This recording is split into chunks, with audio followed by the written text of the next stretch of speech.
Você sabia que uma antiga profecia suméria revela o verdadeiro calendário do Armagedon, muito além de 2012? Bem-vindo de volta. Audiolivro. Anunnakis. Os deuses astronautas. Anabel Sampaio. Capítulo 29. Armagedon. Se você estivesse no topo da tomada de decisões do mundo e soubesse que a Terra poderá ser destruída por um asteroide, divulgaria isso à população? Sem dúvida nenhuma. Se não houvesse saída para que a humanidade se protegesse dessa destruição, ninguém em plenas faculdades mentais avisaria a população indefesa. Sem contar o pânico que uma notícia dessas pode provocar. Existem indícios de que alguns governos se preparam para uma catástrofe de proporção gigantesca. Basta ver as condutas da FEMA, dos Estados Unidos da América.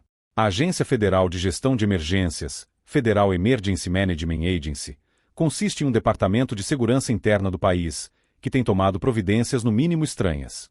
Digamos, como se estivesse tomando providências e meios de sobrevivência para uma minoria da população. Entre estas, inclui a compra de milhares de caixões de defunto, que têm sido empilhados estrategicamente em lugares espalhados pelos estados. A pergunta de um amigo é bastante intrigante. Os caixões de FEMA possuem trancas por dentro ou por fora?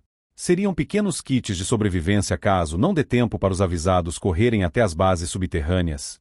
Assim, eles entrariam de 3 em 3 nos caixões, contendo um kit de sobrevivência, e aguardariam até tudo estar consumado. Se pensar bem, isso tem sentido, pois, no meio de tantos corpos, como conseguiriam colocar todos eles nos caixões? E ainda arrastar todos os caixões contendo 3 corpos até um lugar apropriado? Não seria mais inteligente se eles utilizassem para si mesmos os caixões e depois migrassem para cidades subterrâneas? Além disso, existe um banco secreto de sementes e espécies animais já pronto para preservação, além da circulação livre pelas ruas de ônibus de FEMA, que são hermeticamente fechados para circularem em meio à destruição. Quem sobreviver e não fizer parte da elite governamental se tornará um escravo. Este terá a marca da besta, o código de barra, que contém o 666, assim como uma mercadoria de supermercado. Entretanto, quando acontecerá isso? Confio na teoria de Zecharia Sitchin, a qual afirma que isso ocorrerá em torno de 2160.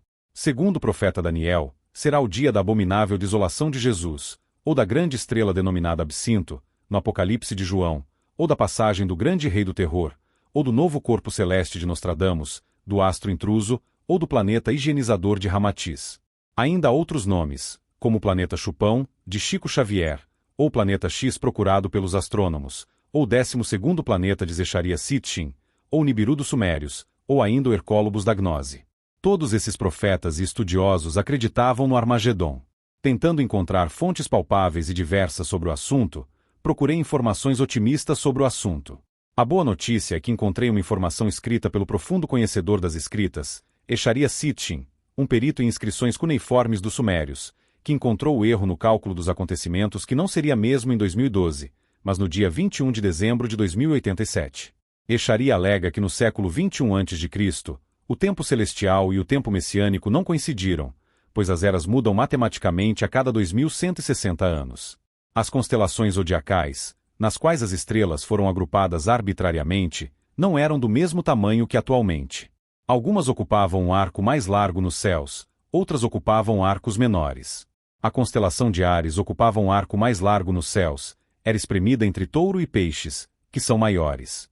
Celestialmente, a constelação de Touro, que ocupava mais de 30 graus no arco celestial, tarda no mínimo 2 séculos, além do comprimento matemático. Portanto, segundo Zecharia, você pode dormir tranquilo, pois o tempo das profecias não chegou. Vejamos as últimas profecias maias. Sexta profecia maia anuncia a passagem de um cometa, o Apophis, o asteroide do fim do mundo, denominado Absinto pelo apóstolo João. Sétima profecia maia prevê o desenvolvimento de mudanças genéticas no organismo humano com o desenvolvimento de faculdades extrasensoriais. Dessa forma, será desenvolvida também a capacidade de autocura, extinguindo assim o sofrimento causado pelas doenças. No Museu do Vaticano, foram descobertos textos manuscritos de Malaquias, um bispo irlandês do século XII, que marca o fim de nossa civilização, fixando o número preciso de papas católicos que haveriam de suceder desde Celestino II, em 1143, até o último pontífice, Pedro II, que ocupará o trono do Vaticano no meio de extremos sofrimentos mundiais. Os últimos 15 papas que indicam o sinal do fim dos tempos por São Malaquias.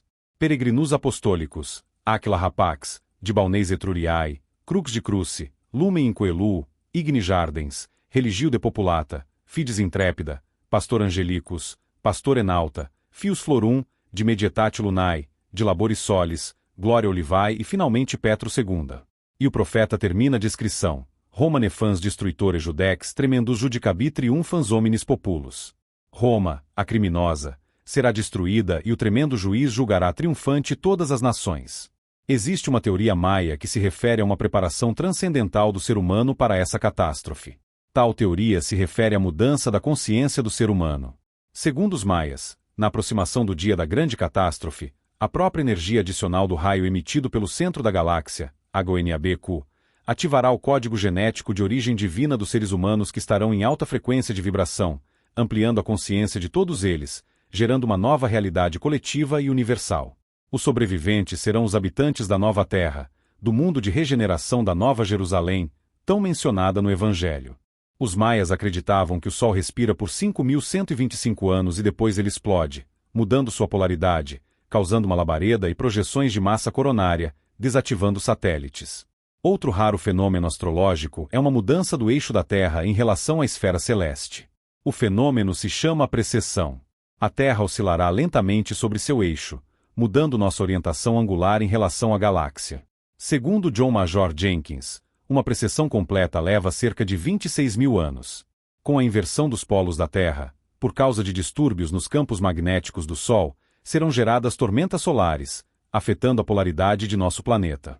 Resultado: o campo magnético terrestre se inverterá imediatamente, com consequências catastróficas para a humanidade, como por exemplo violentos terremotos, tsunamis colossais e atividade vulcânica intensa.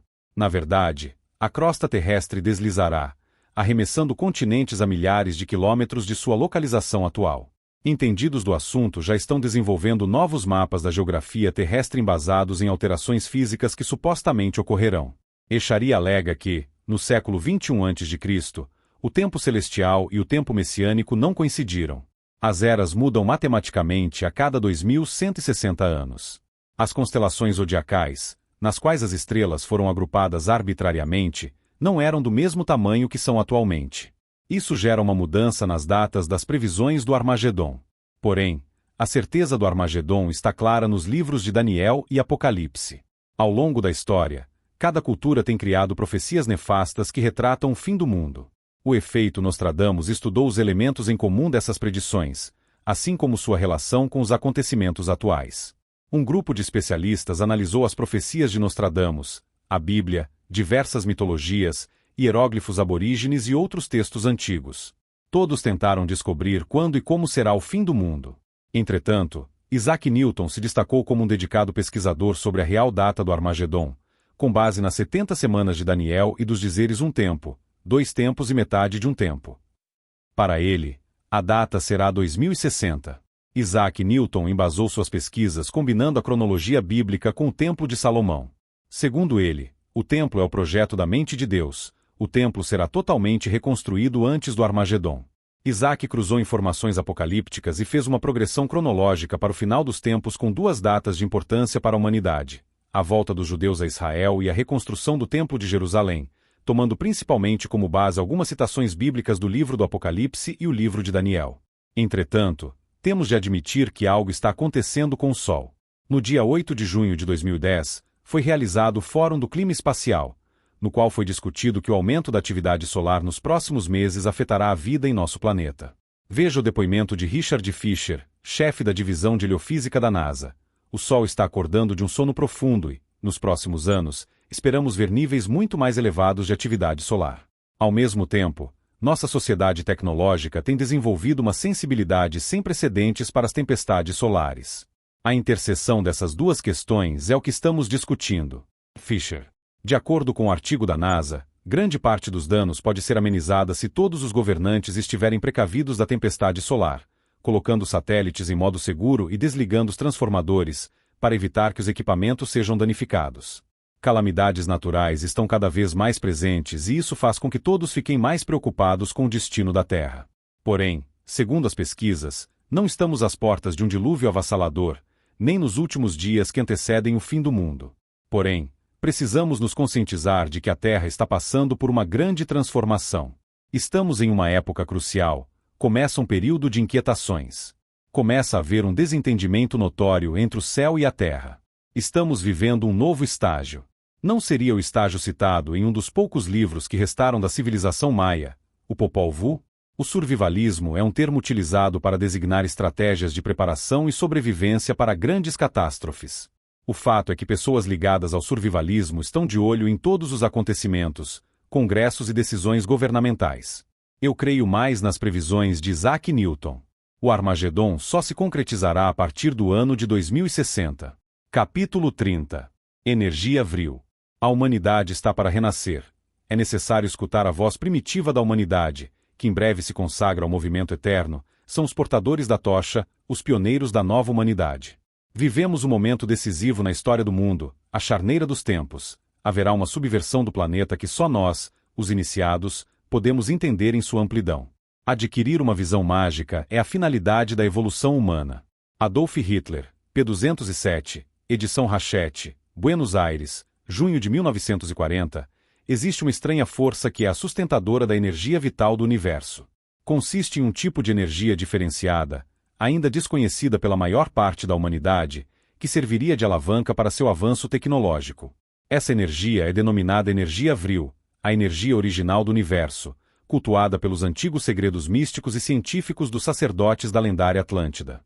Foi a energia mais poderosa do meio ocultista do século XIX, a essência pura que possui um poder extraordinário que superará todas as outras conhecidas energias, o quinto elemento presente em todos os compostos.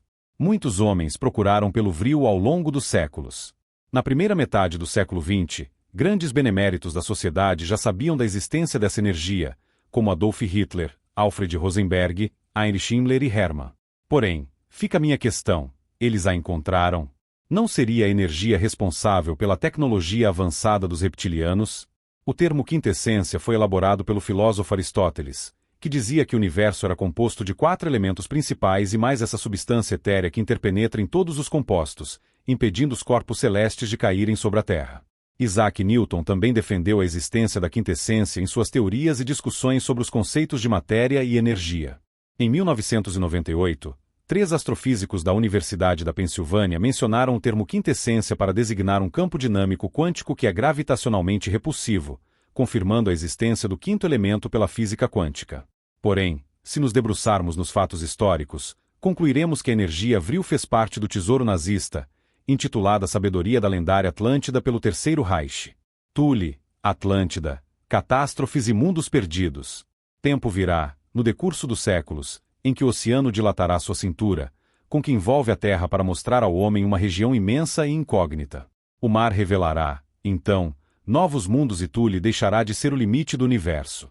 Medeia, Sêneca. De fato, é a mesma energia que divinizou a raça germânica e que eles alegavam que era uma poderosa fonte energética, com a qual se podiam operar milagres. Segundo eles, essa sabedoria foi passada pelos sobreviventes do dilúvio, em 10.000 a.C. Os últimos sábios eram conhecidos como a raça eleita, que teriam transmitido a mentalidade superior à raça germânica. O nazismo previa o desenvolvimento de um mundo alternativo dotado de forte tecnologia, desses citados em ficção científica. Blefe do nazismo? Ora, não creio que uma nação que construiu secretas e potentes armas estaria blefando. Tampouco se entregaram a um iludível passado mítico. O que sempre houve foi uma cegueira vexatória por parte da humanidade em jamais interrogar onde essas nações encontraram condições científicas de criar projetos tão engenhosos. É certo que a humanidade tem o direito de ter acesso a esse tipo de energia ainda desconhecida no âmbito tecnológico público.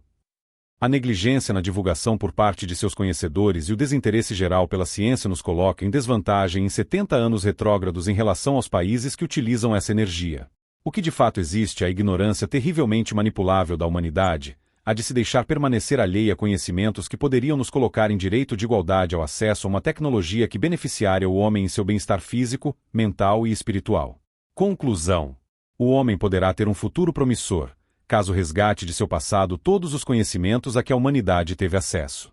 Todo manancial de informações a resgatar contradiz com as teorias da evolução do homem, consideradas irrevogáveis pelos defensores da teoria evolucionista. Entretanto, o homem precisa ir além do trivium, ver, ler e ouvir. Ele precisa ter mente aberta para aceitar a contraposição de leis, normas e dogmas que nos foram impostos por uma rede governamental religiosa altamente manipuladora da humanidade. Se continuarmos trancafiados nessa rede imposta para nós desde o século I depois de Cristo, seremos retrógrados e nos deixaremos manipular, ficando ateados à rede holográfica citada neste livro. A história precisa ser reescrita. Tudo está errado, mal explicado e incoerente. Existem peças arqueológicas de suma importância capazes de reescrever a história de modo mais convincente e lógico. Todavia, existe uma mão oculta que impede que tudo seja revelado à humanidade. Grandes mistérios precisam ser desvendados e reavaliados por uma ciência verdadeiramente confiável, que não sabote nenhuma informação valiosa. Afinal, quantos mistérios o homem já desvendou?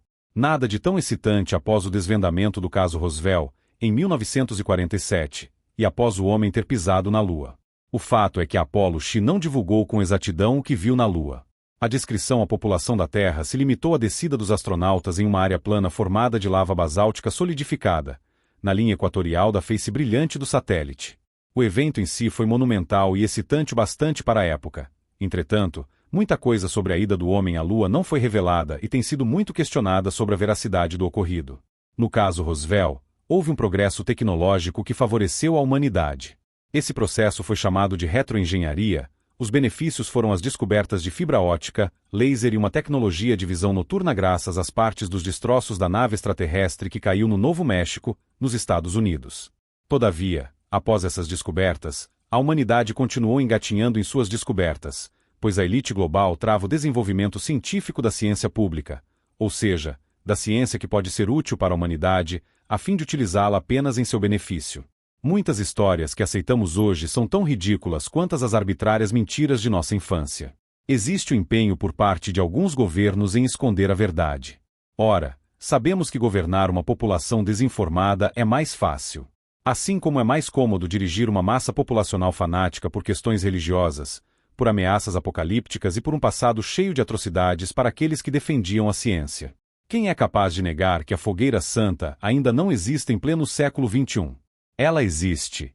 Não sob as chamas do fogo, entretanto, sob as chamas da ignorância de um povo facilmente manipulável, que não questiona e que não pressiona autoridades militares, religiosas e governamentais para que tudo seja revelado. Embora eu acredite que os governos das grandes nações retêm o conhecimento que a humanidade necessita saber, despendendo verbas exorbitantes em torno de 300 milhões de dólares por ano utilizados em serviços secretos. Não podemos esquecer que as categorias de habilitação de segurança dos Estados Unidos da América se classificam em confidencial, secreto e top secret cripto. Porém, existem, no mínimo, 20 níveis secretos de segurança acima do top secret cripto, cujo teor o presidente dos Estados Unidos da América desconhece totalmente. Então, imaginem quantos segredos desconhece um chefe de Estado como o dos Estados Unidos da América. É chegada a hora de o ser humano utilizar a lógica e o raciocínio para desconfigurar conhecimentos antigos acrescidos de novas informações.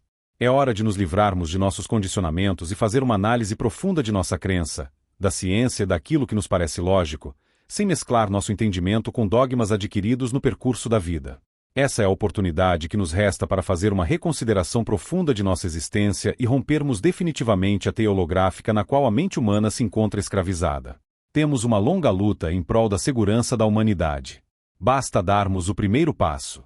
Tal passo é resgatar os conhecimentos de nosso passado, analisá-los e traçar para nós uma trajetória de consciência humanitária e responsável. Quem sabe não é esse o passo de transformação renovadora da humanidade? Vamos lutar por um mundo mais humano e justo, sem grilhões de acorrentamentos religiosos, governamentais ou filosóficos que deixam nossas mentes atrofiadas. Dessa forma, estaremos dando o primeiro passo para nossa completa e merecida libertação. Se subirmos ao apogeu de nossas próprias conclusões, poderemos desafiar nossas antigas verdades. Dessa forma, poderemos vislumbrar a latrina do mundo em que jazem as mentiras contadas à humanidade ao longo dos séculos. Saberemos sobre quantas mentiras nos foram contadas e quantas verdades nos são ocultadas. Certamente, não sabiam que a Terra é o purgatório e inferno alienígena de Dante Alighieri. Assim meu guia me disse: faça com que o homem veja com olhos avançados outros entendimentos que não sejam os habituais. De modo que, mesmo com o DNA reptiliano inserido no corpo humano, o homem consiga romper os grilhões de mentiras emporcalhadas contadas pelos príncipes das crenças, da luxúria e do poder econômico, político e militar do mundo, aqueles que prostituíram a terra.